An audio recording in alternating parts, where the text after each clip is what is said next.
Are we ready? Yes, and I'll pull down the slide now. Very good.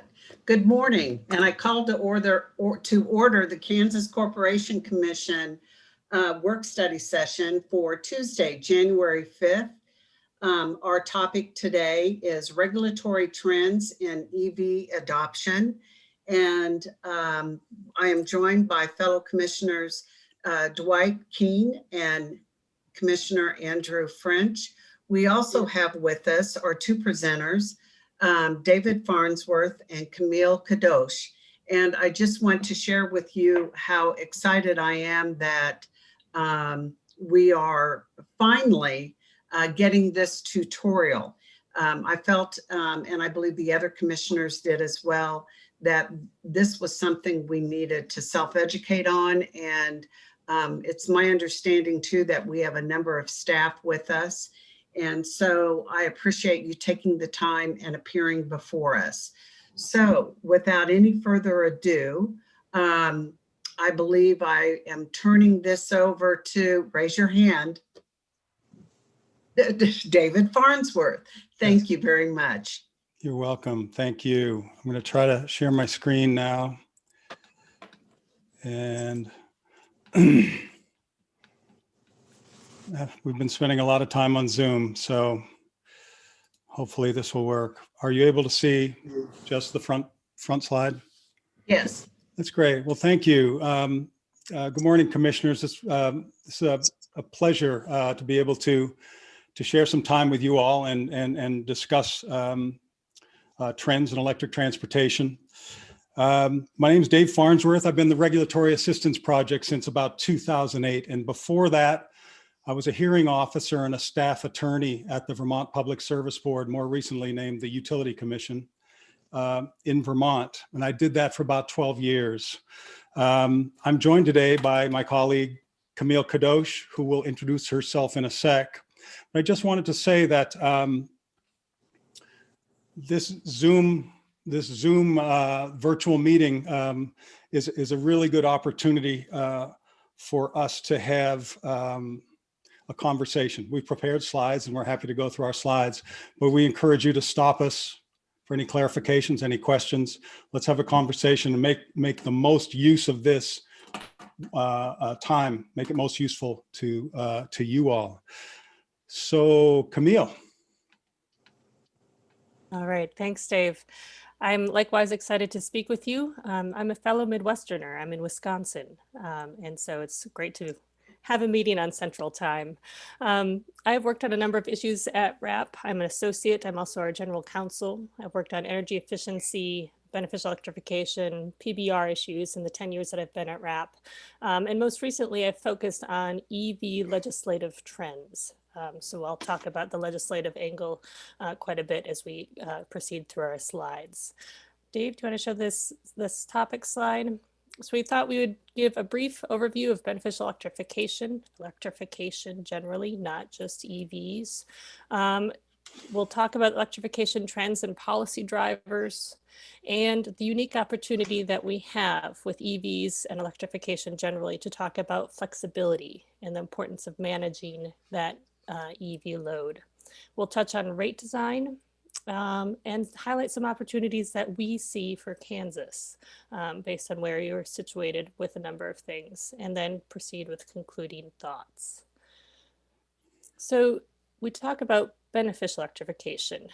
You might have heard the phrase electrify everything, as there's a lot of opportunities coming about with electrification. We don't think all electrification is created equal, but we think there's huge potential for electrification to produce public benefit. So as we think about electrification proposals, we like to look at whether or not it saves consumers money. Does it reduce environmental impact? And does it enable better grid management and flexibility? And Dave is going to talk more about these. Thank you, Camille. So this first condition, consumer savings, what you have here is a slide that illustrates the difference in efficiency between a typical gas-fueled passenger vehicle and an electric one.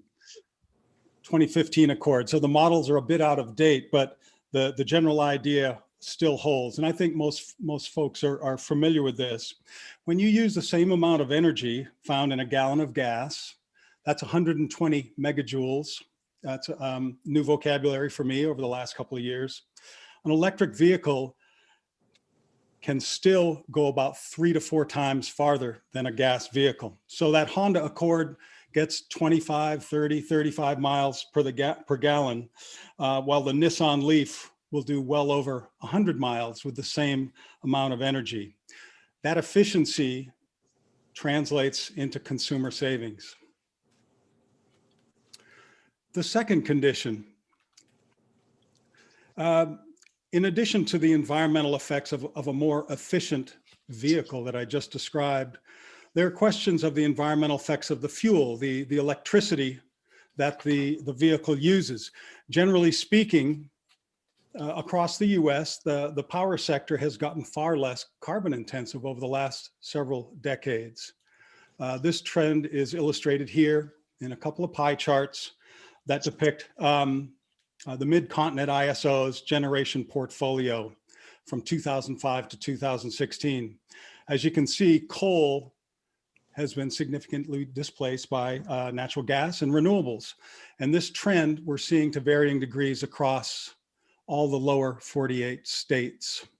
So not only is the EV cleaner because it's more efficient, but as a result, the fuel it's using is also trending to be cleaner as well. And I might just interject here, since it's a conversation. This was absolutely something we noticed in some proceedings here in Kansas a few years ago on EVs, that there is sort of this assumption that it's zero emissions, but it's more nuanced than that it does back into, well, what's the generation mix you use to produce that energy?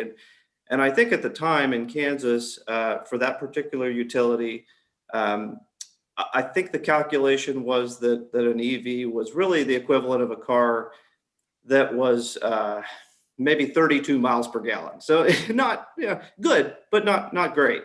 But the key, as you said, is the changing generation mix. And I would suspect that we're in the Southwest Power Pool, and I would suspect that their generation mix change has been even more dramatic than the MISO mix that you show here.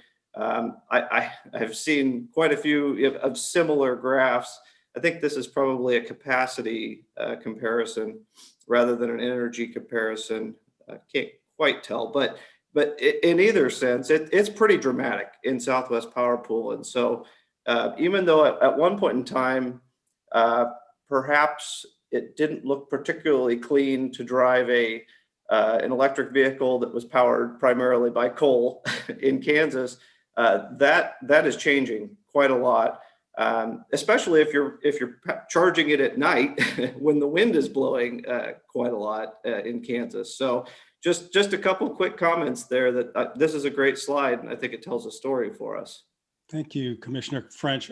We agree entirely. We're going to drill down a little bit and put a little bit more focus on this more generic slide here, but I think your observations are right on the money. Thank you.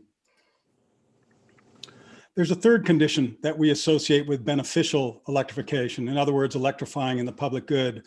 That's asking the question, does this electrification help improve grid management? The power grid is really complex. It's very dynamic, and I don't have enough time to really do any justice to this observation. But the point here is that you have a resource that has a battery in it, and that's flexible, and that can be charged at any time, as Commissioner French just pointed out. With that flexibility, you really change the game. Okay, in the past, generation has always been moved around to meet load, which was pretty static and well, far less dynamic than it is today. But today that equation is sort of flipped, where you can move load around to meet generation. And in the case of Kansas, where you have a huge amount of variable resources in wind and in solar, it's important to recognize the value in being able to move your load around. And so asking the question, does it enable better grid management is really important. You don't need to add to system peaks, which are typically more expensive and dirty when you have an EV. You don't just come home and plug it in and go into the house and eat dinner. That flexibility allows for charging times and places on the system that are less expensive and potentially cleaner. And if it's properly managed, the flexibility can become an important grid asset, a grid asset for power companies to deploy. So I've included 2 links here. These are 2 resources because I can't spend a lot of time here, but 2 resources that do an excellent job of explaining this potential more thoroughly. First is an LBL study that came out several years ago, and then there's just a short blog that tells you what's in the LBL study. What we're going to do right now, we've just talked about 3 conditions we think that underlie doing electrification in the public good, beneficial electrification. We're going to talk about policy drivers that have affected electric transportation in the US. Camille? Thanks, Dave. So first we're going to talk about the federal level. The current executive branch has relaxed emissions regulations, and that doesn't directly relate to EVs, but they had the effect of making EVs more attractive. Second, Congress has had EV legislation in front of it for the past 4 years and hasn't moved on it. So currently, it is not a driver, in a policy driver in that sense. What is unknown is what's going to happen with the new administration in Congress. We just don't know. So next, Dave is going to talk about some Volkswagen settlement money. Sort of standing in between the federal government and the states is Volkswagen settlement money. Many states have been able to take advantage of the pot of money created by the settlement between EPA and Volkswagen when they were found to have sort of misled the public as to the emissions that their diesel vehicles were producing. That $3 billion settlement has resulted in a large fraction of that has been going towards the development of EV charging infrastructure, and some states have found that to be very useful. As far as state level policies, there are lots of them. Camille will get into more detail, but I just wanted to run over generally a number of policies. States have been the most important policy formulators with respect to EVs, I'd say over the last few years. Zero emission vehicles, this is a program that came out of California that basically works like a portfolio standard. I think 8 or 9 states are participating in this, and essentially what they do is agree that some amount of the vehicles sold in their state are going to be zero emission. And that the weight of that program was initially adopted by California, but now it's fallen on the shoulders of states who are looking for cleaner ways to for their states to meet some of these requirements. So they're the ZEV requirements. So can I ask, Massachusetts, I believe, just most recently did that that after 2035, only electric vehicles, new car sales will only be electric vehicles. How practical do you think that really is? I think it's very aggressive. Okay. I'll leave it at that. Too. But you know, Massachusetts, so it's interesting when I talk with groups at NARUC, nobody wants to hear about examples from California or Massachusetts, right? And that's true. I get that.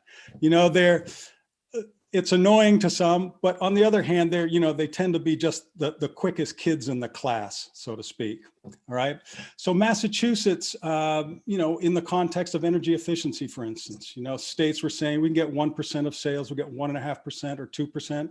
Massachusetts has blown the doors off that, and it's way up in 2.5% or 3% range these days. So they have tended to be really aggressive, not as aggressive as California, but they're right out there. So I would leave my comments. I'll leave my comments there. Okay, thank you. As far as supportive legislation, there are examples of narrow things like, for example, registration fees for electric vehicles. Kansas has done this. You have an electric vehicle, you pay $100 a year to register it. You have a hybrid, you pay $50 a year. That's what I think of as very narrow. Then there are states that have adopted legislation that is just soup to nuts, the full Monty, so to speak. And Camille is going to get into those examples a little bit more. You see state strategies, and this shows up in a number of contexts. Some states have aggressive carbon goals or other economic development goals, PUC decisions, utility programs, energy offices are funding certain things that support electric vehicles. Planning, integrated resource planning, distribution system planning. That's the PUC side. But you also see Department of Transportation planning that is putting this future near and midterm and far out into more focus for states.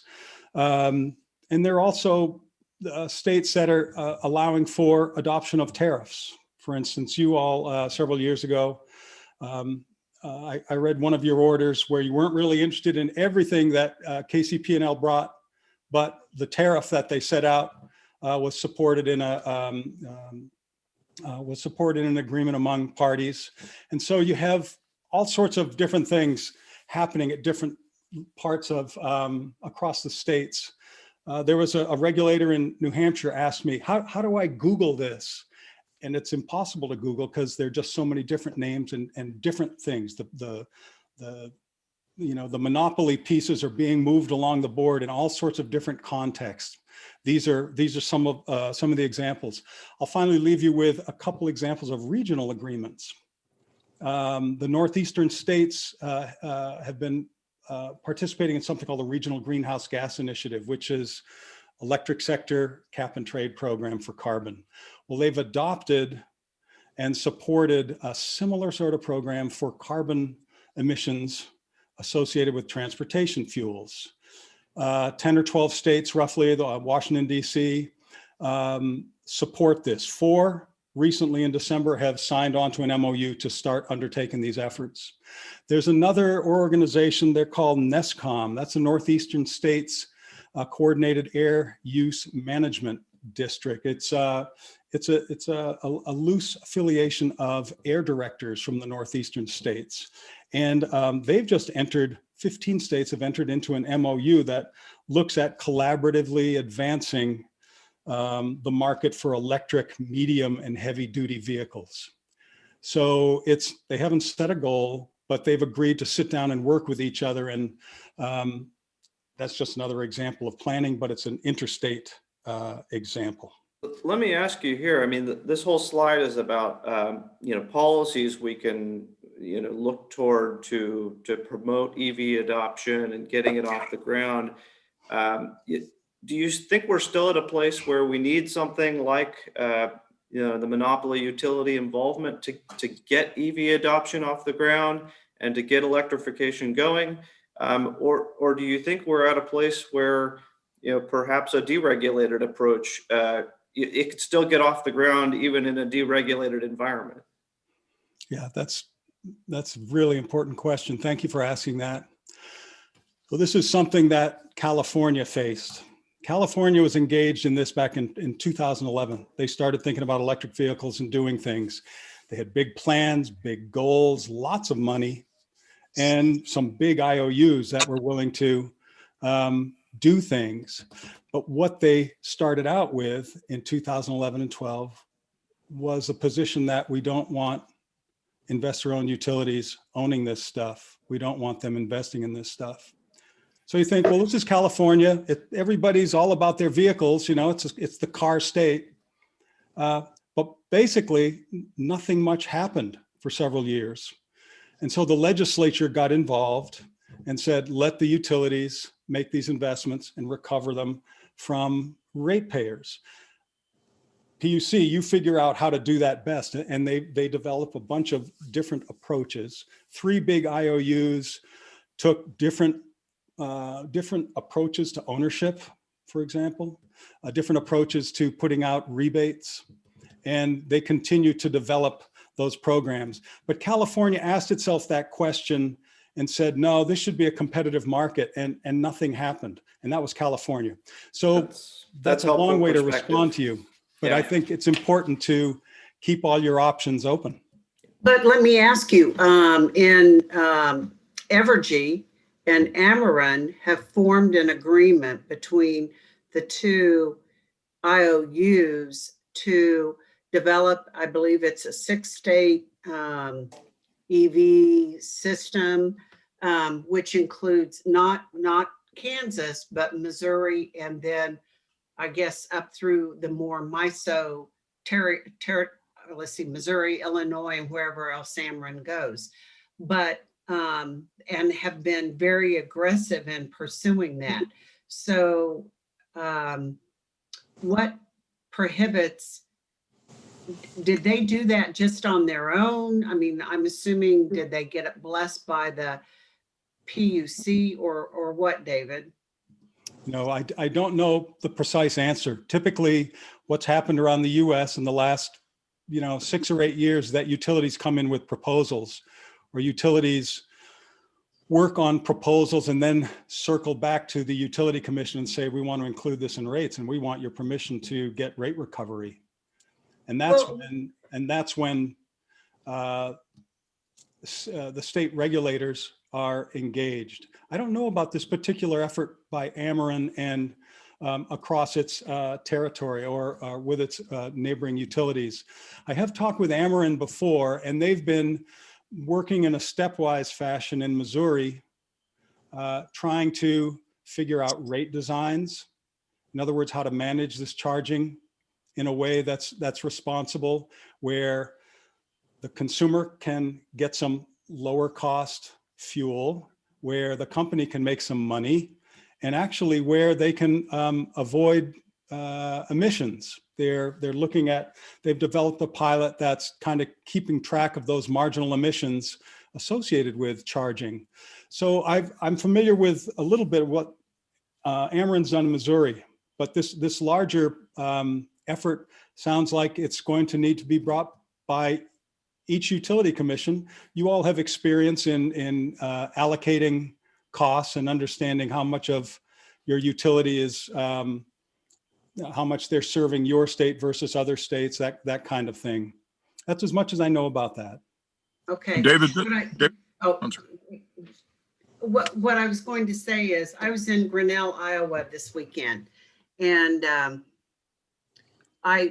we were at a Casey's filling up with gas, but along the side were 8 slots, Tesla charging station. They're connected with the gas station.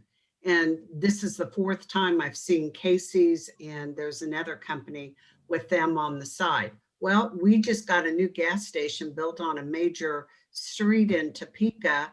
It's got room for probably 18 fill-ups at one time, but there's no electric. I was kind of surprised that, as it's a brand new station, there wasn't a station there before, that they didn't do this. So why aren't folks just putting them in? I mean, why isn't this treated just like a gas station? Yeah, it's a great question. Tesla has got a business model different from everybody else's. They're willing to go it alone. They're packaging fuel that is charging along with the sale of vehicles. And they've made that investment. They don't want a chicken and egg situation. The rest of the world, however, has what's been described, I think, pretty fairly as a chicken and egg situation. If there were more EVs, we might invest in charging infrastructure. Well, I'd buy an EV if there were charging infrastructure. And that's the challenge. That's frequently where, so it's sort of like the California situation where the market didn't really provide. It may have been waiting there but it needed policy to kickstart it and get things going. I guess that would be my quick response. Okay, thank David, you. I'm sorry. Go ahead, Dwight. No, I didn't mean to talk over you, Madam Chair.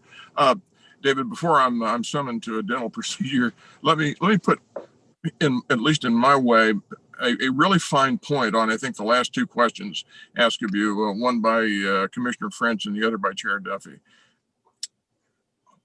With regard again to these EV charging stations, what is the best method or approach that regulators can employ to try to encourage maximum competition and therefore hopefully lower customer fees, charges, or rates? Thanks for that question, Commissioner Keene. I'm sorry you have to go to a dental. I can guarantee you our presentation will be better than what you're headed toward, but Pretty painless so far. You know, the typical practice across the US has been to take an approach that's called make ready. Make ready looks a lot like existing utility practice for a line drop. That is, so you build a house or you open a business and the utility drops a line onto your property and brings it up to the meter, installs a meter for you. Make ready there are different flavors of make ready, but make ready starts with that and might include a little bit more. It might go past your initial meter and provide an attachment for your EV meter, the thing that ChargePoint gives you, or EVgo or Greenlots gives you. So instead of allowing the utility to own everything, which arguably would squelch any competition you might have, but to encourage the utility to get in the game and provide something, this approach, which is a little bit better than basically line extension policies that everybody has already, has been adopted. It's called Make Ready, and I think that's where states have settled, because you have people arguing either side, don't want the utility involved or need the utility involved, and this has been sort of described by many as the sweet spot. Right. I appreciate that answer. I see there's a little chicken and egg all the way along the line. This whole area is going to be so technologically driven. Anecdotally, I think we've heard within the last couple of weeks, at least to my knowledge, that it's quite possible that Toyota is developing a solid state a battery of sorts that can be charged in a relatively short period of time and still has basically some of the extended mileage benefits that batteries taking much longer to charge would have. So obviously there's going to be a lot of there's going to be a lot of displacement as we go through maybe a really rapid period of technological change, and I suspect that's going to impact this to some extent, would it not? I agree, it will.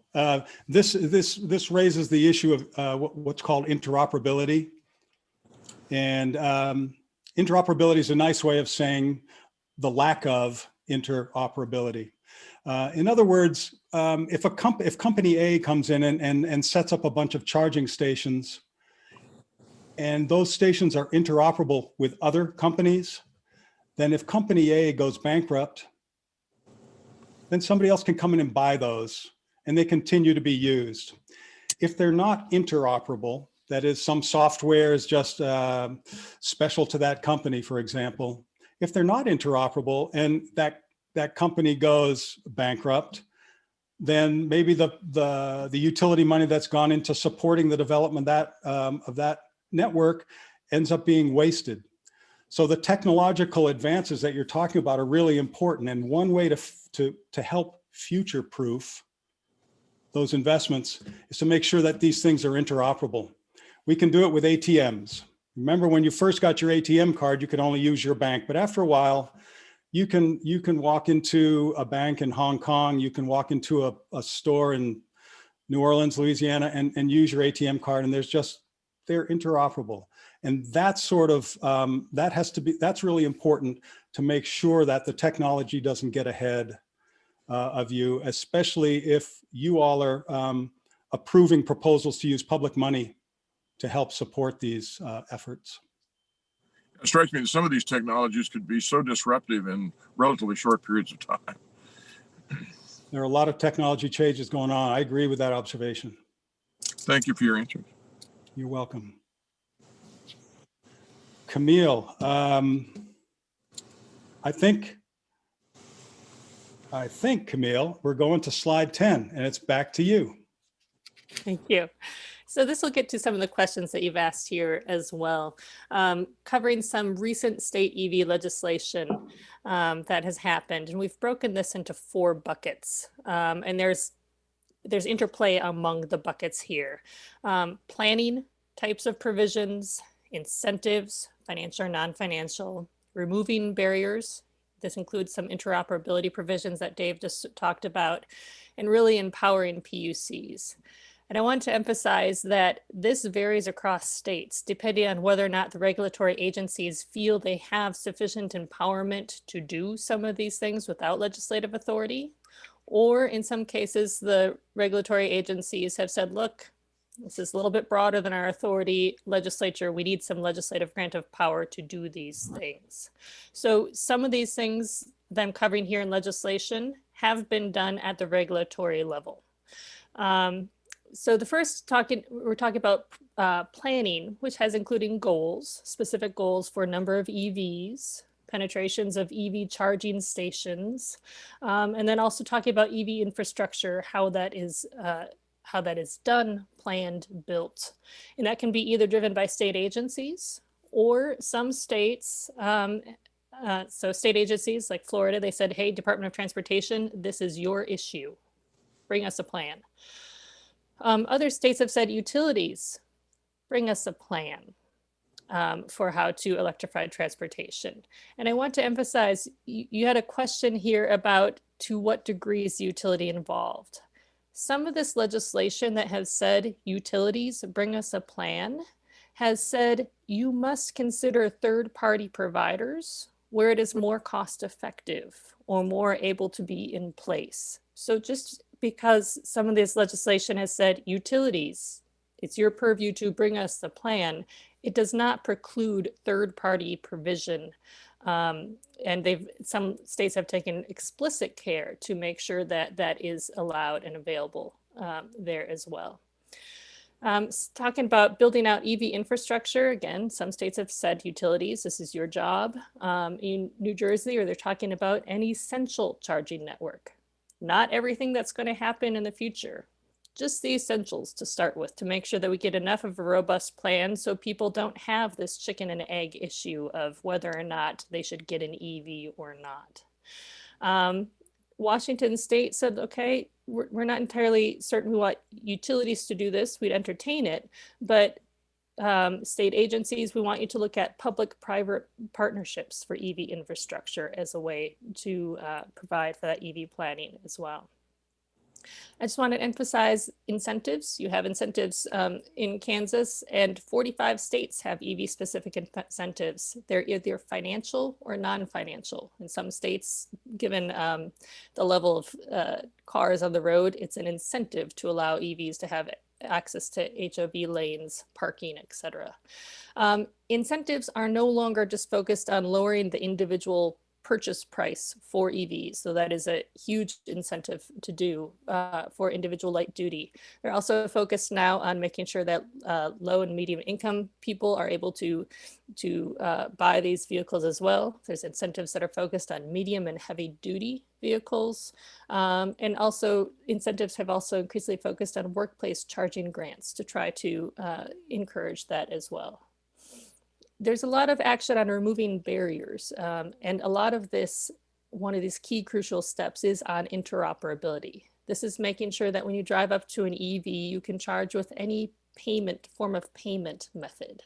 This ensures that the networks of these different EV charging stations speak together. So we don't end up with balkanized systems and stranded assets. So the interoperability provisions are key here. And then lastly, there's been a lot of legislative action on empowering PUCs. One of the first ones is in clarifying whether or not EV charging stations are utilities.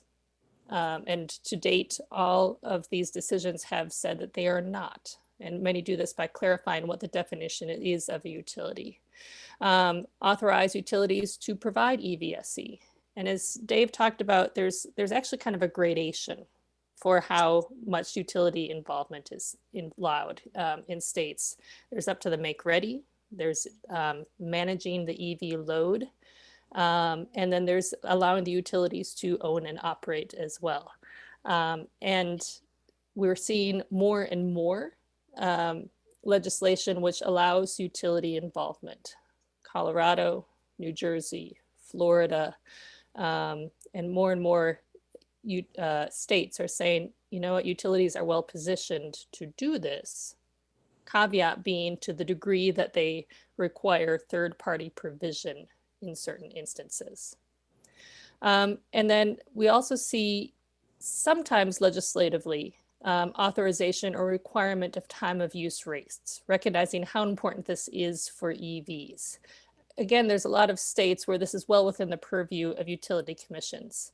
But there are some states where the legislature has gotten involved and said, you know what, for EVs, it's really important to consider these types of things. So RAP also has a roadmap on electric transportation, the legislative options. So within that, we actually have the text of the legislation and examples that we've talked about here, so you can see what the different approaches are, if that is helpful to you. On the next slide, we also wanted to highlight that public utility programs are important drivers of what we are seeing on EVs. And this is a snapshot of some that have happened in 2019. There's a bunch that are happening in 2020 as well.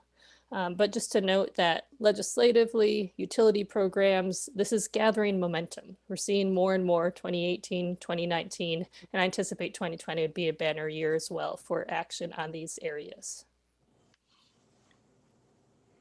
Thanks, Dave? Camille. So I mentioned the importance of managing EV load, and I just wanted to take an example of one utility commission order that focuses on this. I think it's a really important understanding that this is flexible load and that pricing can do useful things with it, gets you started in a very useful way, because charging can be very useful to the system, but by the same token, it can be a real problem to the grid. You need a lot of electricity quickly. So that's a challenge unless it's managed properly.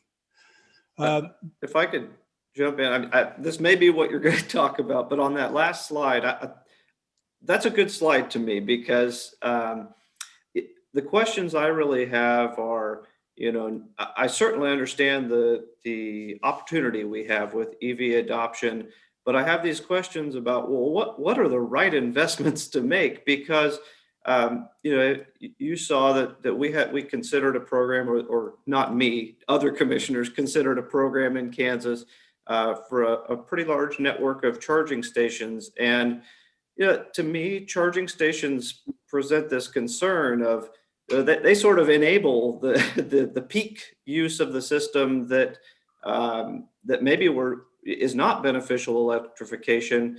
And what we really want is that make ready for home charging during off-peak hours.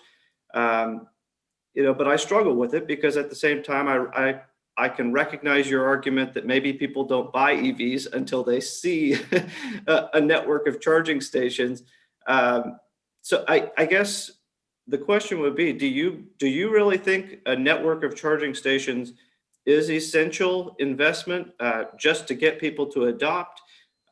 Is it an okay investment as long as it's paired with time of use rates that's going to keep that peak charging from happening? You know, what thoughts do you have on what the right investments are? That's the $1 million question. Part of the answer Camille just alluded to, looking at this concept that was developed in New Jersey for an essential charging network. Turning around, you don't have to come up with the answer. Turn around to the company and say, look, turn around to the Department of Transportation and say, please tell us. Turn around to the advocates and say, so what do we need to get started? What's an essential charging network? What's going to be important to jump starting this market in our state? Can I ask, are there examples of states that maybe haven't really built out a robust, network of charging stations in the public, but they've maybe successfully increased EV adoption just by doing the make ready at home with really great incentivized tariffs for charging, and they've publicized those really well to folks. Are there examples where that has worked rather than the sort of the public EV charging network? That's a great point. There's a lot of push by advocates for a lot of public charging and for a lot of DC fast charging, which of course is the most expensive, the greatest challenge to manage. Existing rate designs make it very expensive.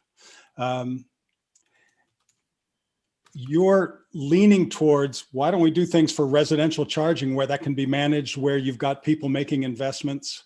I think is a really interesting, if you're thinking about a first step, if you're thinking about dipping your toe in the water, so to speak, that's a really interesting point, because you have people investing in EVs already. They're, first movers are vilified sometimes, but first movers are the people who are going to make that $2,000 flat screen TV all of a sudden a $300 flat screen TV. So enabling those first movers is important. The most manageable in most places type of EV charging will be residential EV charging. With the size batteries out there in cars, the big, there's a window between, when folks get home and when they drive to work, a 12-hour, a 14-hour window to manage that charging. So that's a really good place to start, and not as tough a nut to crack as some of the public charging challenges or workplace charging challenges. But I think it's important to recognize that you'll probably need all of those.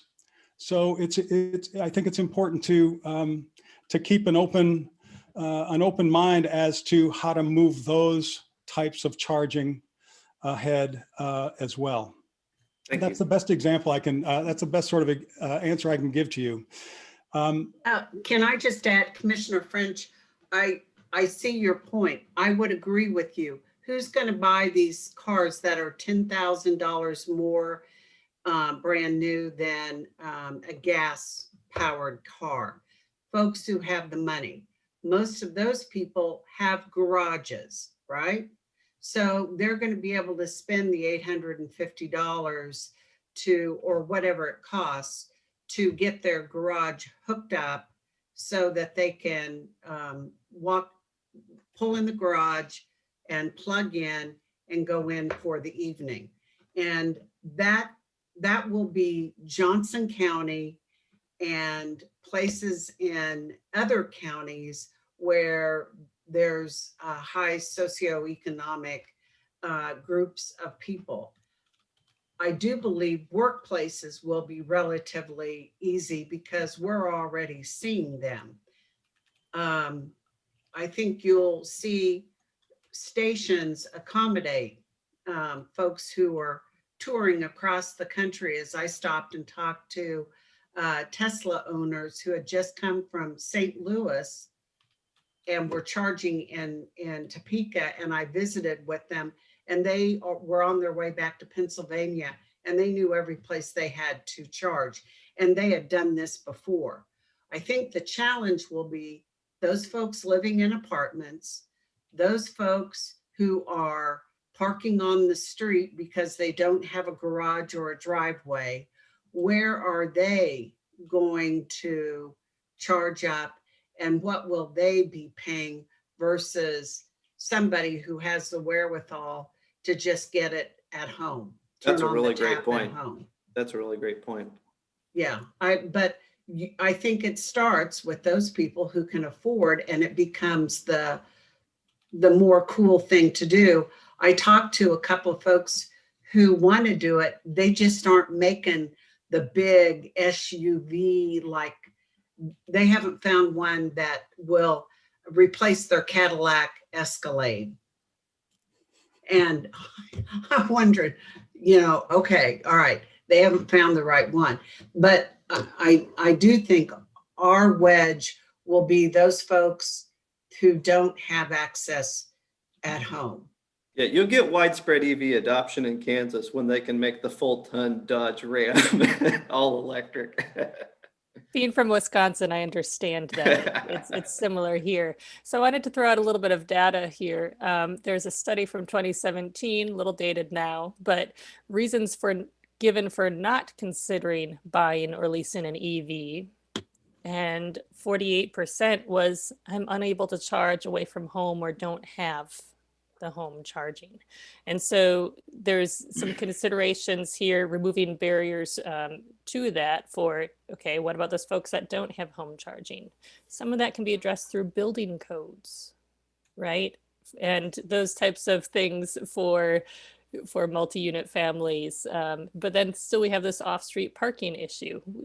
So there's some thought that needs to go into how to do it so it's not a uneven distribution of this, of the benefits for it too, because we're also seeing that over the life of the car, they're cheaper.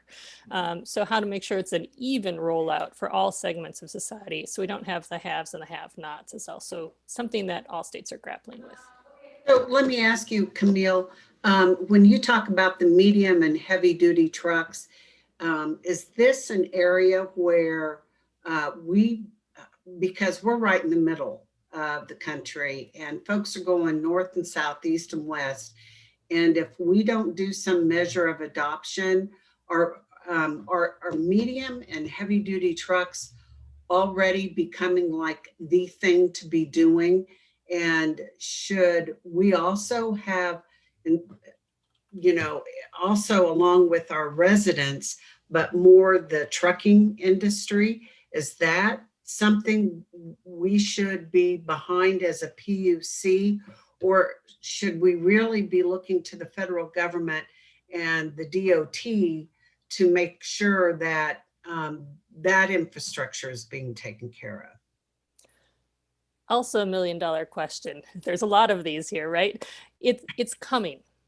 I think it's coming. And are you familiar with Rev West? It's a MOU with the Western states. No. Who are looking at it saying, look, we need to have an MOU. They have a memorandum of understanding to address exactly that interstate travel issue.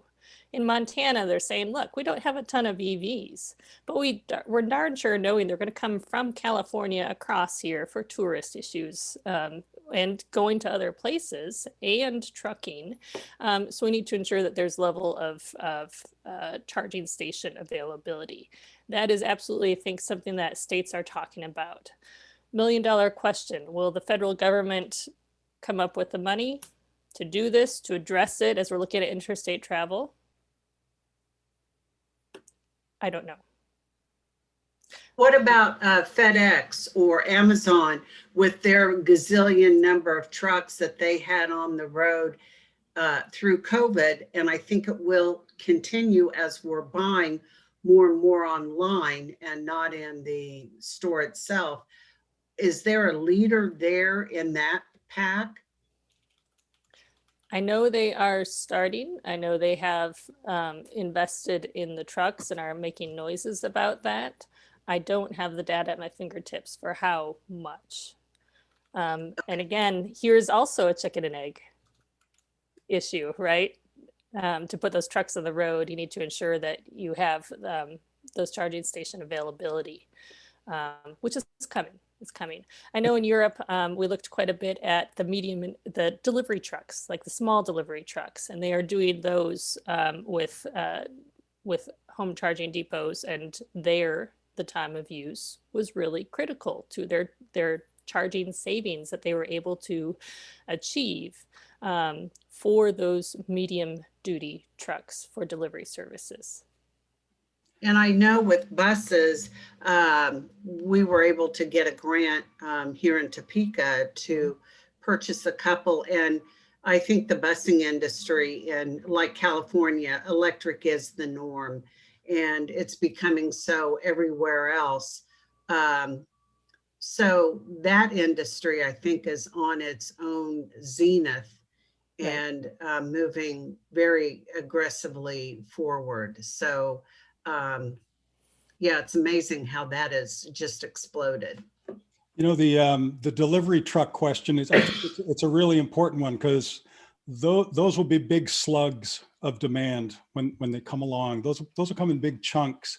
But I think it's not as alien as we make it sound. If somebody came in and wanted to build a 100 or a 200 unit housing project, that sit down with the utility, say, this is what I need for electricity, they would work it through, it would pencil out or it wouldn't pencil out, and they would turn around and sell their product, condominiums, what have you, on the basis of the deal that they make with the utility and the development that needs to occur on the utility system to support that housing development. I think, you know, FedEx and Amazon, they'll be asking those same questions. It's just going to be for charging their delivery vans and not for providing electricity for 200 units of housing. Similar. I'm going to look at a handful of slides here, but I just want to draw your attention to the order. It's a Maryland PSC order from January 2019. It's maybe the most thoughtful order I think that's come out for most states. In other words, not going to the California or Massachusetts examples, but just for, I think, Michigan, Minnesota, and Maryland have done some really interesting things. Hey, Dave, next Yes. slide. Yep. And I just wanted to point out that the way they looked at this project, this issue was very interesting. Let me just give you a little bit of background. They had an enormous tent of advocates and other participants interested in developing EVs in their state. They organized workshops over a long period, maybe a year long or longer. They got really, they all sat down together and taught each other a huge amount. So there was a great process in Maryland. The commission liked it so much, they said, well, why don't you guys propose some things? So the advocates and the utilities and others got together and made a proposal for the state of Maryland, all the utilities. They came in with sort of 12 pieces of a proposal, and the commission ended up adopting 5 of them. But one of them had to do with multi-unit dwellings, because the commission there was very interested in making sure that EVs and the benefits got to everybody, not just to the people who could afford an EV and had a separate garage from their home. So I just recommend this order to you. The reason I'm showing it to you here is that they focused in on managing load, and they recognize why managing load is just so important. It's critical because you avoid costs and you ensure benefits. And there's a lot of room in the system today for moving that load and for managing it in such a way that can be beneficial to everybody, including the company. Companies made these investments already. Now it has a chance to get more revenue because it's selling electricity at 3 in the morning. Okay, well, we're all asleep, but our cars, which are easily, the timer can be set just like a clock radio, our cars are charging at that time of day. So this increased revenue can in turn put downward pressure on rates. All you need is a rate case. I know rate cases aren't just something you do when you snap your finger, but it puts downward pressure on rates, which will be good for everybody, not just the EV users. And of course, we've talked about time of use rates here. This is just an illustration of some time of use rates. This is a summer 2018 residential rate from Sacramento Municipal Utility District. And you see that if you're going to charge on peak, you're going to pay nearly 30 cents a kilowatt hour. But if you're smart, and it doesn't take a whole lot of smarts to recognize that, you know, it's less than 12 cents if you just charge it overnight. And so this sort of pricing is a way to, at this point in the game, what's it going to be like in 2030? What's it like with 20% penetration? I'm not talking about that. I'm talking about 2020 to 2023, 24, 25, when you haven't got really penetration much beyond 1%, let's say, in some places. This is the way to go. And this is the observation that the Maryland Commission made. Camille? So we now have data from the early adopters, right? The early movers on this to be able to say, okay, there's the EV owners. We know they get benefits from the vehicles, et cetera. What about the rest? What about the other ratepayers? Are they paying through the nose through this? And the answer is no. We've now have data from both coasts and studies that we have cited here and hyperlinked that shows that, as Dave said, it increases utility revenues because you're able to sell power that we previously weren't able to sell. So with the time of use rates, telling people when to charge, and sending those signals, we've found that it actually is a benefit for all ratepayers, not just the EV owners, all ratepayers, because it increases the utility revenues. And with those TOU rates, it doesn't increase the utility costs. So this graph shows the costs compared to the revenues from these studies that we've been able to analyze. And it also, so we've concluded that there hasn't been a corresponding huge increase in the distribution system upgrades to accommodate this. And again, the TOU rates here are key to this, to ensure that we have the right signals and we are most efficiently able to use the system. And we talked about this a little bit earlier. It's not just light duty. It's not just the car, the light duty SUV in the garage. We're going to be also talking about buses and the single unit trucks and the combination trucks. So with that, we'll just need to consider different rate designs. We didn't have to consider this with ICE vehicles. You just pull up to the pump no matter what kind of vehicle you have. But we're now able to frame this as an opportunity. Think of the different use cases and the different ways that we can leverage the system and leverage these mobile batteries quite effectively. And rate design for these different use cases is going to be the key. Dave. Thank you. So we wanted to leave you with a couple of figures that we think are interesting generally, but we think they're also germane to you all in Kansas. I'm going to just discuss the first one here, then Camille is going to discuss the next two. This figure was provided by the CEO from a company called Fermata. And Fermata is interested in vehicle to grid. So they're advocates for vehicle to grid. But what they wanted to point out in this figure that they used in a presentation to EPRI earlier this year is that there's a lot of storage out there that people have had to invest in. On the left, you see it's utility, non-residential, residential storage, all this stationary storage. That's quite expensive. If you look at Lazard, L-A-Z-A-R-D, you can find figures that give you the relative costs of stationary storage.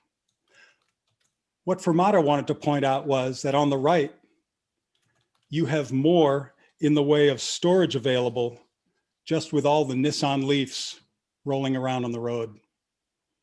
They're not being used today.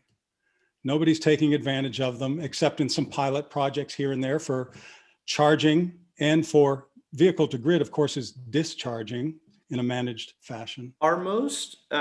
Is most charging infrastructure right now, not home charging, but charging infrastructure that's out and about in the public, is most of that capable of two-way charging and then discharging, and it's just reliant on whether the utility can meter that, or are we talking about different types of investment or new types of charging to capture that storage capability? The answer lies somewhere in between those two scenarios. First, the vehicles themselves. Nissan and BMW are capable of charging and discharging. Other vehicles are not. They have plans for those things, but they're not available yet. As far as meters go, to the degree they're keeping up with existing codes, and I know somebody doing their PhD on this, so you could actually write a doctoral dissertation on this. So it's not the easiest get into it. Serious code jungle. We won't do that. But if codes are applied in an even manner, in other words, the codes that apply to stationary charging applied to EVs, and EV charging infrastructure, then that capacity would be relatively available for this. So can I ask, who is in charge? I know when I look at my extension cord, there's a UV, blah, blah, blah, blah, blah. You know, a little tag that's hermetically sealed onto that cord. So who's in charge of saying there must be consistent, you know, just like in a car when you fill up with gas, that every it must fit into the car. I mean, who's in charge of that nationwide? You're talking about Underwriter Laboratories, that's UL. And, yes. So UL is part of it. OSHA, for instance, that protects workers, you know, worker safety, doesn't apply to mobile things, but it applies to stationary things. So you have a split there. But I think the question, your question is a very important one, and asking your utilities, what are you doing about this? What are your interconnection agreements like? Are you interconnecting with stationary? Why aren't you thinking about interconnecting with mobile? There's a lot that needs to be done here.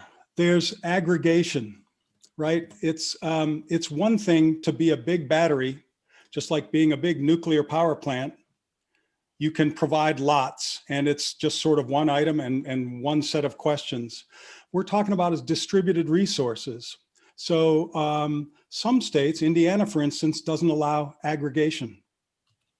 Okay, this is where the market would take over, and somebody would come in and say, hey, look, I've assembled all the Walmarts in your state, and we can do demand response. I can give you X cent per kilowatt hour electricity avoided. That's cheaper than anything that can be supplied. Okay, so I'm not answering this really clearly, but I think the utilities would have a good sense of what can be interconnected with and what cannot. And I think it's important to talk with people like Fermata. There's a gentleman who has a couple of graduate students at the University of Delaware. His name is Willett Kempton, very knowledgeable about vehicle to grid. But basically what you've got is vehicles that want to be treated like the PV arrays on your garage roof. And it's the same sort of interconnection challenges, safety challenges. There's no joke. It's serious. And basically making things work smoothly enough so if there's a little money to be made, people can make a little money and bring these resources forward. The barriers in the way, however, are pretty sizable. And until those are sort of dealt with, despite the technological availability, there are just lots of other barriers that'll be in the way. So to emphasize, that's for the vehicle to grid capability, and the codes and standards will have a lot of capability with whether or not they can go back and forth. So the codes and standards will address that. But from the demand response perspective for what the utility can do, utilities in Texas are saying, hey, if you can use this power now, we will give you a deal. That is available now. Thanks for that clarification, Camille. So Green Mountain Power several years ago came out with a pilot program. They said for $30 a month, we will give you a new EV owner, we'll give you a charge point charging station. You have to install it, pay the installation, 220 volts in your garage, that sort of thing. But basically, you can charge all you need to charge over the course of a month for $30 a month. The condition is you have to agree to charge at certain times. And if you don't want to charge at certain times, in other words, if you want to charge on peak, that's fine. We're going to charge you for that. And I'll explain what. But otherwise, if you're willing to just read the text message you get on your phone saying we're going to have an event this afternoon from 5 o'clock to 9 o'clock, please don't charge, and you don't charge, all you do is pay $30 a month. It was a great deal. If you do charge, you get 4 times the retail rate, which is 15 cents a kilowatt hour. So you pay 60 cents a kilowatt hour because that's what it costs. There's no reason that others on the network should pay for you charging if you want to charge on peak. So they cover that. But that sort of management, as Camille pointed out, is very easy. Vehicle to grid is a little bit more of a challenge, obviously. I find those all you can charge type programs intriguing because to me, I think one of the barriers to adoption is just that, how simple is the program? And if you can come up with a really simple program that's easy to communicate to customers, pay this amount, charge during this hours, and you charge all you want.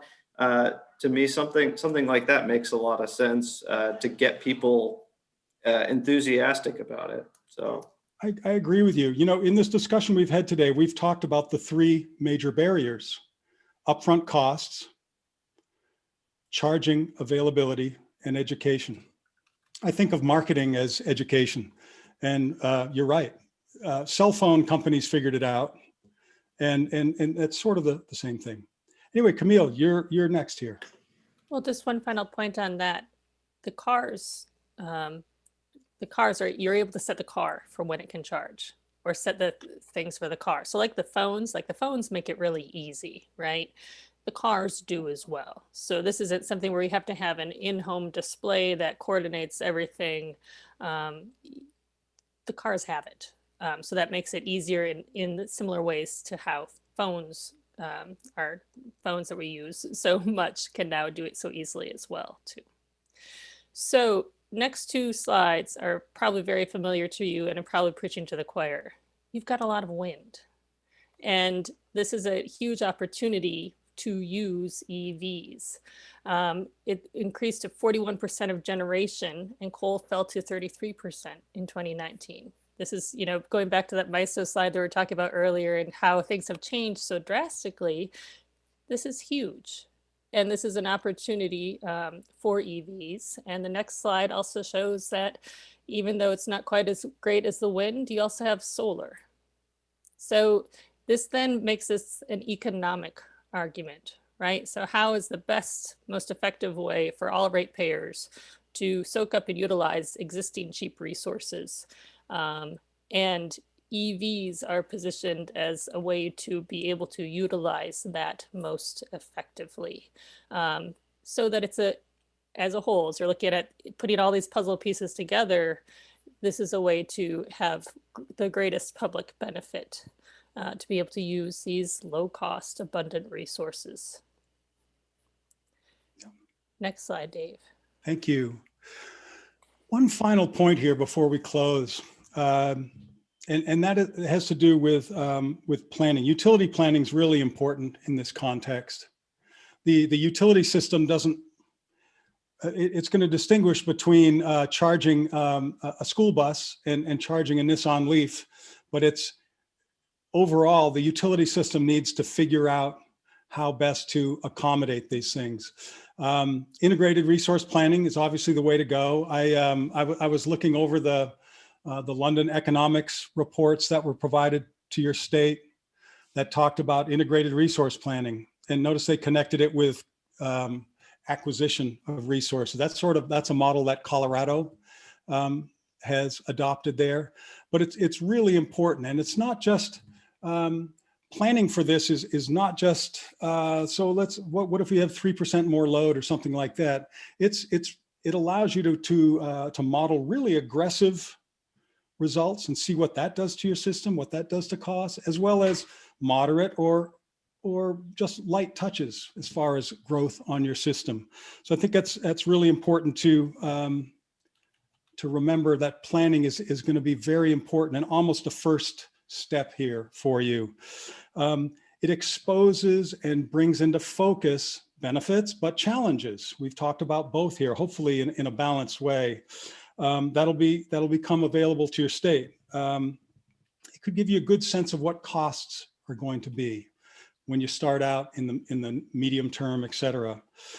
Planning occurs in lots of different contexts, but it's really especially important here to understanding this large amount of electrification that can occur and the effects it have on your power system, on your state economy. And obviously, the effects it could have to boost the value of your renewables. After all, they are intermittent. The wind blows when it blows and the sun shines, et cetera, when it shines. But if you're charging a bunch of vehicles and you have that energy in a battery, then you can dispatch that. You can manage that. And the question is that cheaper? Are aggregated electric vehicles going to be a cheaper resource than a fast ramping natural gas plant, for example? Someday they may be, okay? So I just wanted to leave you with the importance of planning, and I'm going to hand it back to Camille. All right, concluding thoughts.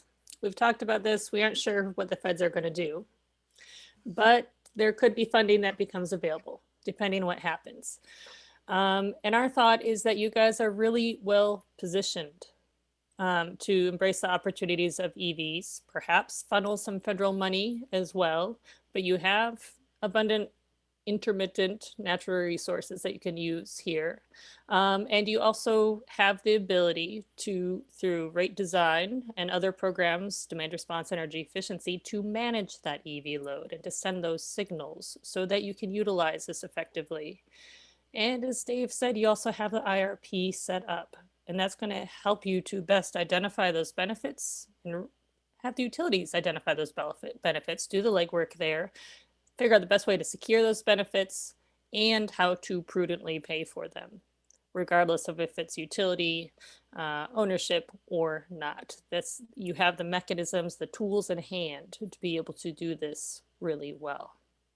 The last 3 slides we won't talk about, but we wanted to highlight that we've highlighted some resources here. This is beneficial electrification and taking first steps from the regulatory perspective on EVs. And the last slide has the roadmap, the legislative document as well, and other documents that would be helpful as we talk about flexibility and those things that we've discussed today. Thank you, David and Camille. I would like to add that I checked last summer and there was still, KDHE is administering the Volkswagen settlement money, and there was still money to be shared. Further, KDOT has, they hired one person to serve as their, I like to call it the out of the box person who's thinking beyond normal DOT stuff. It really has to do with technology and new ways of doing transportation business. My understanding is now they've broadened it to a division where EV is part of their thought process. We had approached them when I was working for the transit about working with a university to develop some driverless vehicles that would transfer students around the campus. So they're thinking driverless, EV. I mean, it's good to know they're working on those things. I think we just need to see how we intersect with them and bring them into the process as well. And anybody else, the private sector, the utilities. And I agree, I think workshops and sessions where we brainstorm, we're not on the bleeding edge here. This is being done in so many other states. And I just think we just haven't really put this it's not even really on a back burner. It's just not even on the stove. So we need to start to prepare ourselves for the future in this area. I will look at Commissioner French. Do you have comments or questions you would like to ask? I understand that Commissioner Keene finally made it into the dental office. I don't have any further questions, but I would just thank both of you, David and Camille, for really an excellent discussion, and thank you for taking our questions in stride. And I would defer any further time to see if our staff has any questions. I'd be interested to see if the staff has any comments or questions, because I always learn from them asking questions. I would agree. We've got Leo Hanos, Justin Grady, and I believe Jeff is on. I don't know who else, but jump in there if there are some questions. We still have a few minutes, so please do that. Unmute yourself and join in the conversation. We've monopolized it, but I mean, it was all about learning, and I agree. Camille and David, thank you for starting the conversation for us. Jeff, you've unmuted yourself.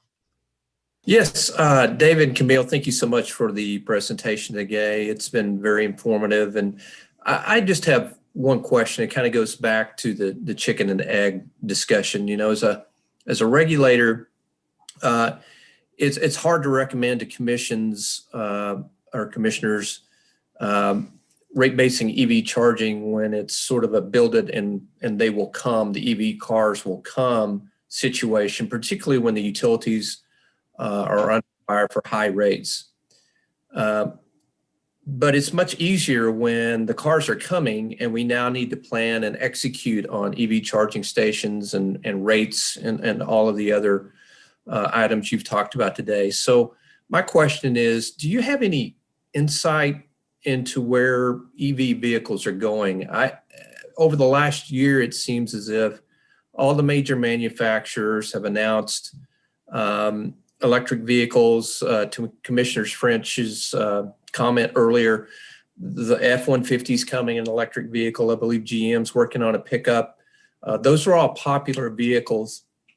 I know subsidies are involved. So it seems like the momentum is there to continue with EV vehicles, and there's probably no going back. But with or without subsidies, that becomes the question. So I wanted to just pick your brains and see if you had any insight as to where you thought, just regardless of where EV charging is today, where do you think EV vehicles are going? So I'll take a shot at it, and Camille, please jump in. I think it's important to ask yourself what your state may be interested in pursuing, what your state may be interested in avoiding. Are you interested in pursuing cleaner transportation in your cities? Are you experiencing air pollution, public health related problems associated with transportation, that kind of thing? Lots of cities are, and lots of states are recognizing that. So EVs are a way of improving public health, okay, avoiding emissions.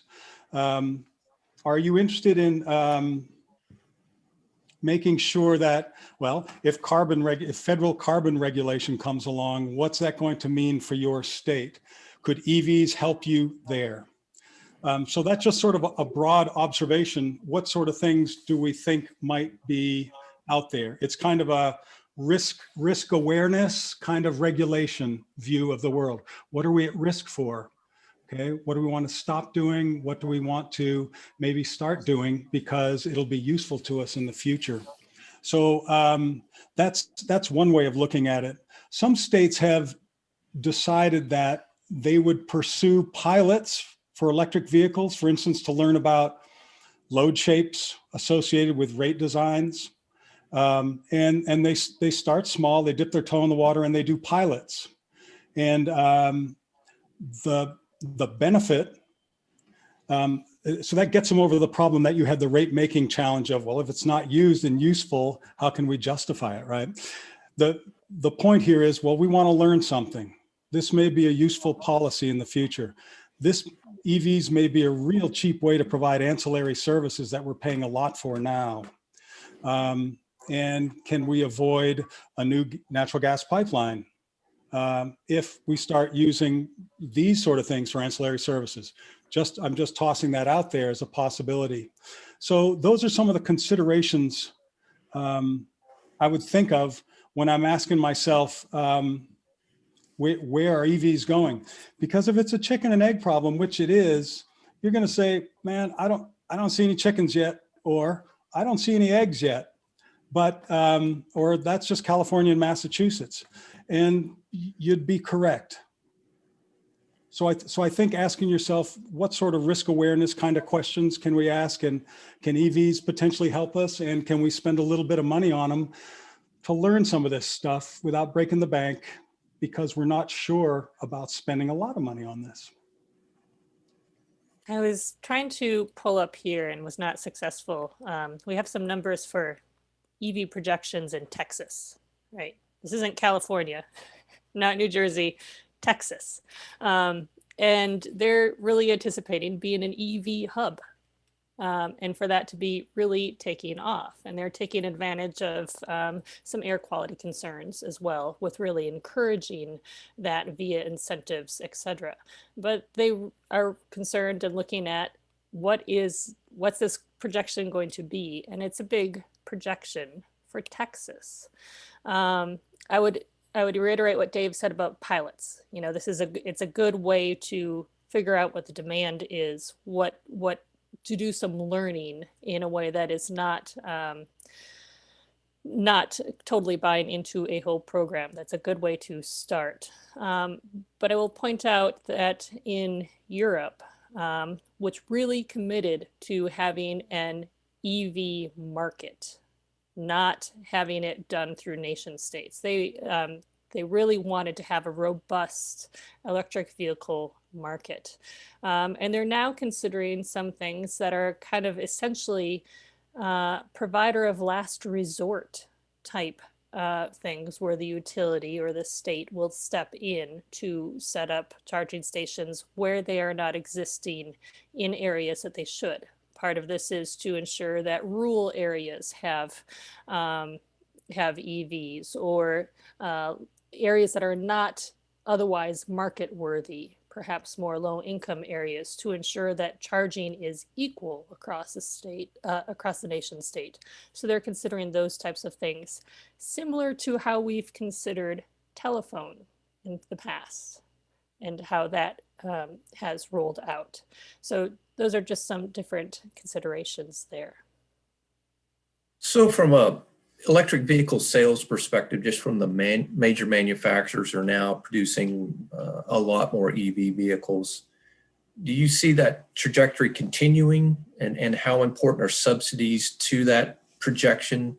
Is there anything you see that could slow that, the sales of electric vehicles or the manufacturing of those?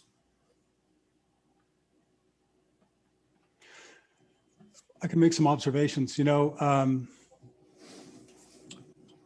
the price of batteries that's the main component in an EV being attractive. It's the price of electric storage. I'm sure you've seen the figures. You know, Bloomberg New Energy Finance provides these periodically. They've come down a huge amount. I think Commissioner Keene mentioned earlier on that there are other technological approaches beyond lithium-ion batteries that may change the game there. And so it's really hard. That said, it's hard to look back and say, well, the trend looks like it's descending at this level, so let's just project it forward. We know that's not logical and not the thing to do. But there's been a lot of uptick in certain places with EVs for different reasons, not just the technology. Some people are really interested in the environment, and so they want an EV, and it's more expensive than maybe an alternative today, and so they're buying them. I think it really, to answer your question properly, it's almost like a marketing survey, see what sort of interest there is. And maybe it's just it'll just turn out being another reflection of chicken and egg problem.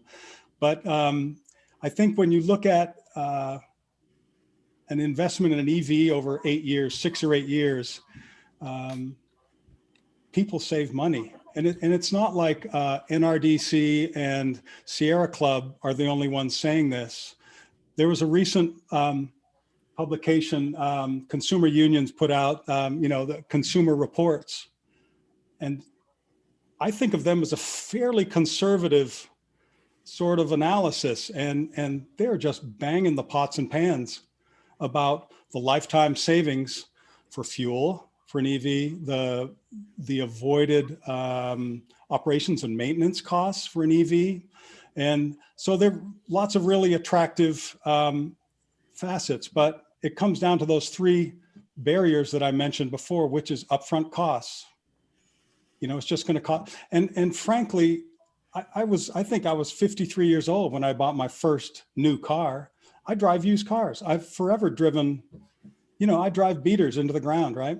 And so there's that challenge. But I think the more you get new car buyers out there, the better the technology, there's going to be more turnover. Because if you Googled the price of a used Nissan Leaf or a used Chevy Volt in Boston or New York or Miami, those are $6,000 or $8,000 or you know, $9,000 cars. They're pretty affordable. Sorry to ramble, Jeff, but those are my thoughts. Yeah, no, that's very helpful. I think that really answers my questions. I do appreciate it. One other note, globally, car sales have fallen in the pandemic. EVs have not. They've continued their upward trajectory. Well, that is interesting. Yeah. All right. Does anybody else from staff have any questions? Yeah, this is Leo. I've got a couple of questions. I was going to ask if in the regards to the standards that are out there, you mentioned Europe is farther along probably than we are. Have they come up with any kind of actual standards that could be used? And is the federal government looking at even mandating what the standards should be? I mean, they've done that for other things. But when I've been involved in committees that like the UL committee, but on the pipeline side, that work on this kind of thing, they typically are made up of a lot of vendors on the committee trying to get the right approach, but they're always a little bit protecting their own position, if you will. So is there any movement at adopting Europe's or having the federal government actually put that forward on their own?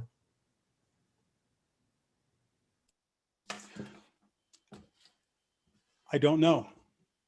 I can tell you that right up front. I think it's a really interesting idea when you consider the standards that are out there. They're well intentioned, like you said. The folks participating want to protect their little thing, and but it's really important to protect safety. There's no question about that. But sometimes as I mentioned, that one example, the standards that apply to stationary, actually the standards that apply to stationary batteries apply to mobile charging stations that are DC. They don't apply to mobile charging stations that are AC. And that's just, you sort of look at that and you think, well, why? There's a historical reason for that, but those sorts of solutions can be adopted. I think your suggestion that maybe the federal government promote that, you can mandate it, or you can say, here's some more money, states, and we'll give you actually a little bit more money if you adopt these standards. Maybe that's another way of approaching this. There's and also my condolences for having to do gas safety stuff. I used to do that when I was at the commission, and I actually had to go to the legislature and talk with people about gas pipeline safety, and people used to run when they saw me coming. So hang in there with that. Well, another thing to think about, I noticed one of your very first slides points out a gallon of gas versus the amount of energy in a battery. But yeah, and Commissioner Duffy mentioned the fact that at Casey's now they have charging stations, but one of the things with convenience markets, for example, is they call them quick stops for a reason. And you can put that gallon of gas in your car in 15 seconds versus taking a charge over a long period of time. That's got to be a huge hurdle to be overcome. Is there any work on trying to get through that? I think home charging is the biggest answer to that.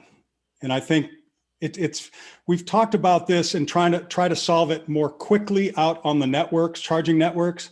But I think there's a variable that we should keep in mind, which is the capacity of batteries. It may be that batteries increase in capacity sufficiently that having to stop in public becomes a little bit less of a challenge, and being able to charge at home is the way that goes. That's one of the thoughts. Otherwise, you've got very expensive DC fast charging.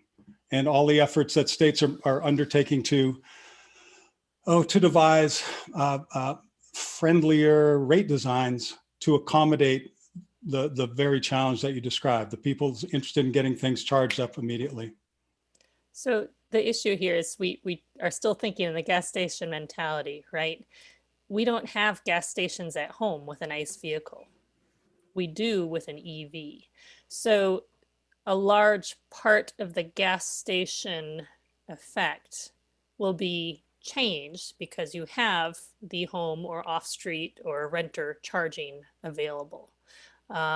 What will still need to be addressed is the fast charge for those people who are going cross country and have not stepped at a hotel overnight where they can charge. That is yet being figured out. But I think what we'll find is that because of the hotel overnight, the workplace charging, the home charging, the depots, even for the light duty vehicles charging overnight, those types of things, there will be less, we don't all have to go to the gas station as we used to because it's the only place to gas up. We'll have many other places to gas up. But yes, there's still then the huge amounts of power that you need for the quick charge, the DC fast charging issue will need to be addressed. The degree to which we need to address it, I think the jury's still out as this rolls out and as we figure out the multiple points of gas station that we have.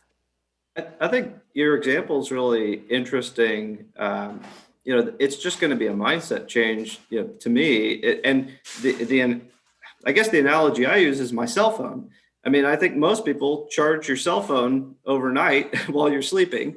You don't plan to be out and about charging your cell phone. You plan to be able to use it. It's nice that you could plug it in somewhere if you needed to, but you mostly just charge it at home and it's available to you.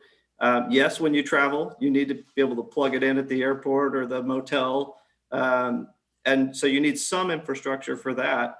But to me, that's a pretty good analogy of the mindset change, that what we're talking about here is a battery device, not a gas device. So and we've already built the infrastructure to be able to charge it at home for the most part.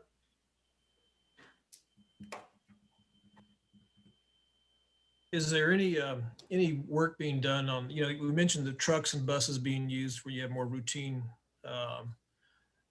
traffic patterns, and even for the charge at home, it really applies more to commuters probably than anything, just being able to go back and forth.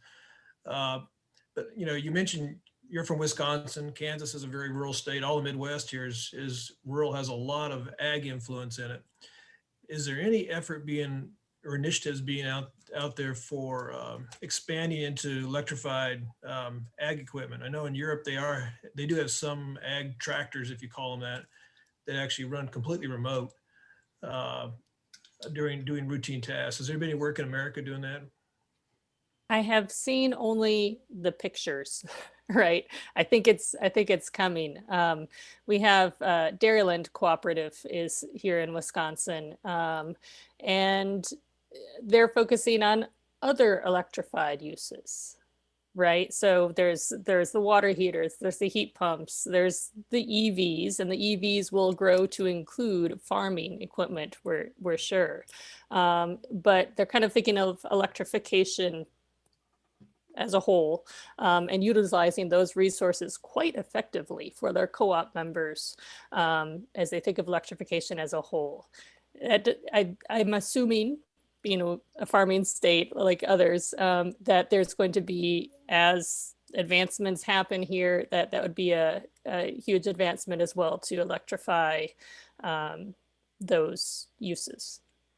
Leo, I'll need a tractor. Sorry to interrupt.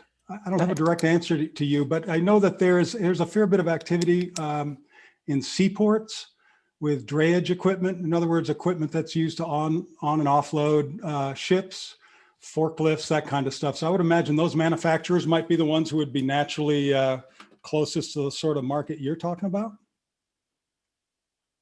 Okay, well, thank you. I just wonder if there's any kind of initiatives or governmental action that's been taken along those lines to pursue that angle, like there has been with trucks?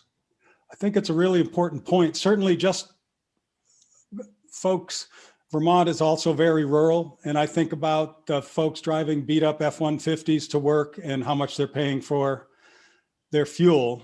And I don't think a new electric F-150 is their solution quite yet.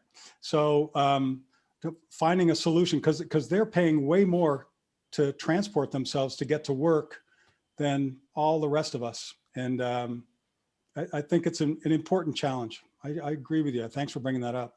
Along one thing on the cost of traveling, do you guys consider road tax in this at all when you look at the cost of travel as far as fuel costs? Because that's an important part. It's ubiquitous to the rest of the world, but not to our EV cars, I guess. We do. In a couple of those papers that the paper Taking First Steps that's up on the screen there has an appendix that's about 8 pages that looks at alternatives to the gas tax. The gas tax is a fairly well-designed approach because what it does is it reflects volume, the volume of travel. The more you travel, the more gas you buy, and consequently, the more you cause the need for road repairs. Of course, the gas tax never gets updated to reflect the actual costs. So as far as a rate design, so to speak, that it's a volumetric approach. We argue that states could and should keep in mind any sort of measures of the size of a vehicle to properly reflect the costs that they impose on the roads and consequently what they should have to pay. So vehicles with bigger batteries should have to pay a bigger tax. You might impose the tax on the electricity itself. Some states have taxes on electricity, but that money goes into the general fund. It doesn't go into the transportation fund. So there's, it's a longer conversation. It's an important one, but there's no reason why electric vehicles shouldn't pay their fair share of roadway costs that they impose. Okay, thank you. That's all the questions I've got. Thank you, Leo. Is there anybody else on staff who would like to ask a question? Justin Grady, I see you've lit up your screen. Yeah, thank you, Chair Duffy. Good morning, David and Camille. I thought the presentation was very informative. I just have a clarification question or two, depending on how much time we have. On slide 11, David, I think this was your slide where you referred to public utility programs for the year 2019. So a quick clarification, are these all the approved amount of investment that the PUC approved, or that the PUC approved including in rate base? Is that what these are? I believe that's correct, yes.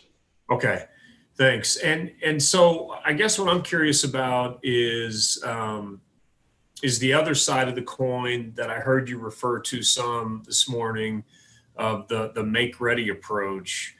And it sounded like to me, and full disclosure, I wasn't very familiar with that term, if at all, but it sounded like to me like that was the other side of the coin or another alternative to maybe allowing the utility to rate base the charging infrastructure. And I thought I heard you sort of allude to that strategy or that approach as the middle ground, and more states are going that direction. And maybe I didn't hear that correctly, but I guess what I'm curious is do you have a list of states that or docket numbers that we can look into, or utilities that have had that approach approved, just so we have sort of, all sides of this issue when we research it? I don't, but I can get you one. It's fairly common. And I apologize if I wasn't clear about that. The reason I suggest it's sort of a sweet spot in the middle, kind of Goldilocks solution, right, is that some utilities have asked to own everything right down to the charging station itself in your garage, and other situations where, you know, utility commissions don't want to give the utilities anything to quote unquote promote electric vehicles. So they could do a line drop to your house under an existing tariff. But a make ready is a little bit more, and it just gives them a little bit more that they can rate base and earn a return on. That's why I described it as sort of a middle Goldilocks solution. Okay, thank you. So does the make ready focus primarily on home charging then, or could it be, you know, make ready to make it easier for the new gas station on Gage to have electric vehicle charging as well? It certainly could. It certainly is commercial. There are tariffs for commercial and probably for industrial as well. Okay. I'll see what I can find. Justin, if you'd send me your email. Will do. Yeah, we'll do. Appreciate that. I'll try to dig that up and find that information for you. Thanks for that question. Yeah, absolutely. Thank If you. I could, and Justin, I don't want to cut you off, but your question prompted a thought I had on the make ready approach, just to understand what we're talking about there. You know, in Kansas, if you reviewed the order that our commission issued a few years ago, they found that charging was a public utility function in Kansas because it was a sort of the direct sale of energy to the end use retail customer. And I wonder, under the make ready approach, what is the relationship there? There's a build out, and then the utility is providing the energy basically at the charger, and then the charging company is just providing a charging service. They're sort of a customer interface, or are they selling the energy? Or maybe that's just a conceptual.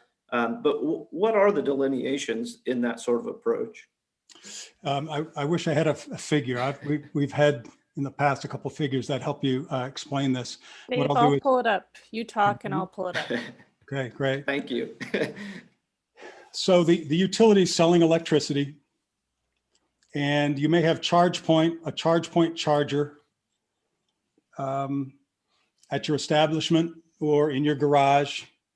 And ChargePoint works things out with your utility company. So the kind of, maybe you could call it back office sort of relationship where ChargePoint gathers the information. And notice it's not a revenue grade meter. It's beyond a revenue grade meter. The utility requires that, and utility commissions typically have asked for that. This is in addition to that. It's beyond that.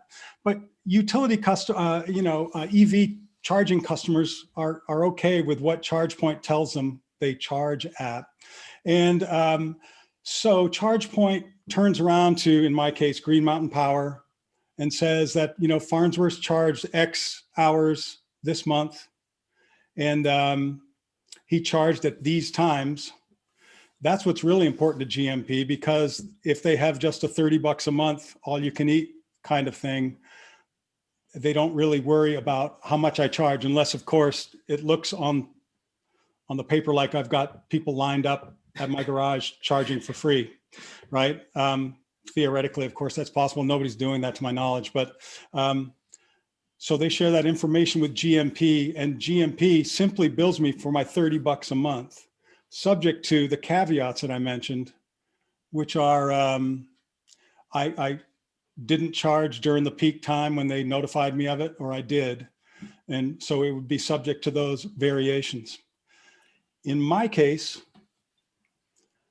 I didn't have to do anything else. I've already got a line drop. It goes to my meter, and my garage happened to have a 220 plug. I could have put an electric clothes dryer there. I didn't. I put a ChargePoint charger there.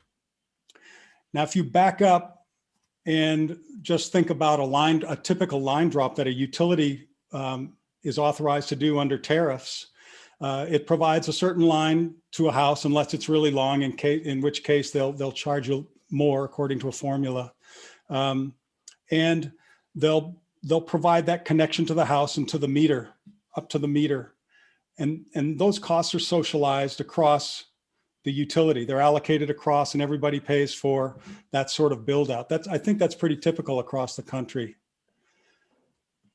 That's a line drop. The build out beyond the meter could mean, for instance, trenching across my driveway.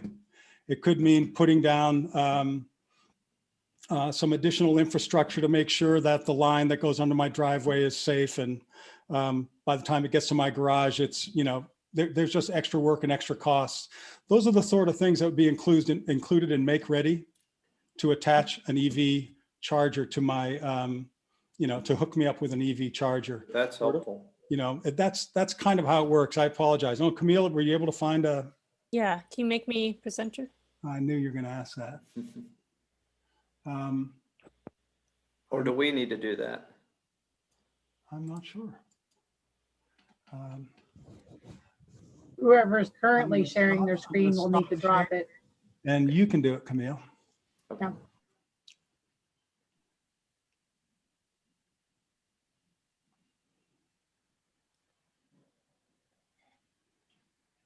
All right.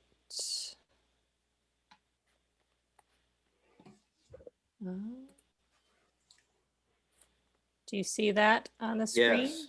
Yes. Okay, so this is a graphic that we have developed to show the different gradations in EV charging and utility involvement. So there's the facilitator up to the meter, enabler beyond that up to the point of the EV charger. You can have utility managed EV charging, which is this pointing to that, that circle there. And then there's provider of the EV charging. And what is not shown here is utility as exclusive provider, which no state has done. They have allowed utilities to provide it, but nobody has said only utilities because they want there to be third-party involvement as well. Andrew, so at the Topeka Metro, when we added the 2 electric cars, the utility said, you know, you don't need to do anything different. Then we asked them, okay, as we bring on electric buses, what needs to be done? And they said, well, you'll be charging throughout the night. You'll go from 1, you know, 2 buses at a time, or 3, and then you rotate. And so it's not like all 24 buses are going to be charged at one time. They when they come in the garage in the afternoon, you begin to charge then. I mean, they talked about the rotation, but they said in terms of their distribution network, and we had a transformer, a small one right outside our door, so to speak. They did not anticipate making any changes at all to what I thought would be a pretty significant flow of electricity in to our facility. Mm-hmm. That it's more minor changes, not major. Yeah, and I think that's analogous to David's example that, you know, for some folks, they're set up, they have a 220 plug and they can just continue to take service from the utility. And I think it just gets more tricky for me when then you have this third party vendor involved. And maybe that's the way to think about it, is that the vendor isn't necessarily selling electricity. They're providing a sort of a customer service function, a management function. They are facilitating, maybe helping facilitate the sale for the utility company, but they aren't necessarily stepping in and reselling electricity, because that's the sticky legal issue in Kansas. Yeah. And to clarify, we've seen with legislation, they either define the utility to say it's not a charging station, or they define the EVSE and said it's providing a service. Mm-hmm. Either of those 2 paths. That makes sense. And this is a helpful diagram, so thank you for pulling that up. So Justin, you see the facilitator, that facilitator is what's labeled as facilitator model. That's just a line drop. So 16 years ago, we added a hot tub outside our garage, And I've already talked to an electrician about what would it take for EV, if we bought a car. We've already got the box hanging off the side of the garage. It's already providing electricity into the garage anyway but he said you already added a second box. So did not anticipate. I mean, it was like, he said, you're going to pay, but it's nothing insurmountable. And this wasn't, I mean, he's done this before, established these charging inside the garage. So he was familiar with them. Yeah. Could I ask the make ready approach, along with that question, is that paying for infrastructure that typically a private individual would just be on the hook to make ready themselves? Or is that infrastructure that a utility would have to provide anyway, just to be able to provide service to the home if somebody had a car? Well, that's the interesting thing here. I think of a line drop, typical tariff line drops are labeled here as facilitator. Okay. Utilities install meters and everything back to the line on the street. Typically, this enabler and provider additional stuff would be depending on the policy in the state, like you said, would be the homeowner's job or not. So let me ask you this, where we have a communal garden just catty corner from us, and somebody's put up one of those little, get books, put books in, take books out, and blah, blah, blah. I mean, technically, I could take that communal garden and add a charging station for the neighborhood, right? If I wanted to. I suppose so, yeah. But it would have to be on your electricity bill. Right, it would be on my bill, but folks could join my club. Charging cooperative. Charging cooperative in College Hill neighborhood, right. You might have to run that by the KCC attorneys.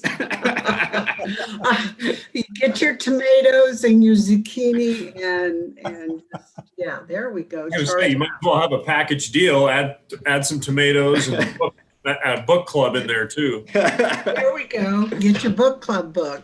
Yep. So David, did I understand, and just to follow on to Commissioner French's question then, so potentially one model of make ready would be that the utility could rate base the facilitator equipment and the enabler equipment, but not the provider equipment. Yeah. Okay. Is this infographic, is this available in one of the sources that you pointed us to at the end of the presentation? Yes, this is in the roadmap for transportation. This particular graphic is in the policy guide. Then there's the legislative options, which goes into a lot of the different ways states have sliced and diced all of this stuff that we're talking about. Okay. Does it have different make ready approaches, Camille? The Policy guide? legislative options, yes, it does. So there's the section on empowering PUCs has different options for how states have either drawn the line at make ready or beyond. The one that is drawing the line at make ready, to my knowledge, has not been used that I've seen. The others have, but the citations are in there. So I'll look for some examples for you, Justin, but I would send you there first.